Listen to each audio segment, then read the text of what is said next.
My appendix bursts, my parents, my brother, and even my fiancé are all too busy celebrating my sister's birthday. I'm outside the operating room, frantically calling every family member I can think of to sign the consent form, but every call is either ignored or hung up on. After hanging up on me, my fiancé, Joel Graham, texts back. Sophie, stop being dramatic. It's Yvette's 18th birthday today. Whatever it is can wait until after the party. I quietly set my phone down and sign the consent form myself. It's the 99th time they've chosen Yvette Norton, my sister, over me. This time, I choose not to care. I'll stop letting their favoritism hurt me. Instead, I'll do everything they ask of me without complaint. They'll all think I finally learned to be obedient, and they'll never realize that I'm preparing to leave them for good. I stayed in the hospital for 3 days, and for those 3 days, my phone stayed silent. I didn't receive a single call from my family. I didn't call anyone either. I didn't scroll through their Instagram feeds like I used to, trying to keep up with every little update in their lives. Instead, I just quietly rested in my hospital bed and dragged my weak body around for checkups and payments. Even on the day I was discharged, I didn't tell a soul.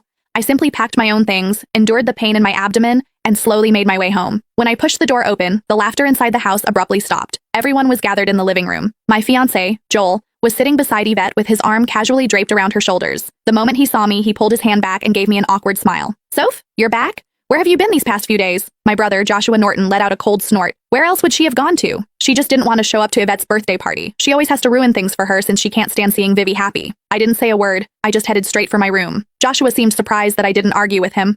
Normally, whenever he accused me of being selfish, I would break down in tears and desperately defend myself. But this time, I'd kept quiet. My mom rushed over to me with a glass of juice. Sophia, we were so busy with Vivi's birthday the other day that we missed your calls. Don't be mad at us, okay? She placed a glass of mango juice in my hand. Although my heart had long since stopped expecting anything, it still ached faintly. I was allergic to mangoes, but Yvette loved them. There was always mango-flavored food and drinks in the house because of that.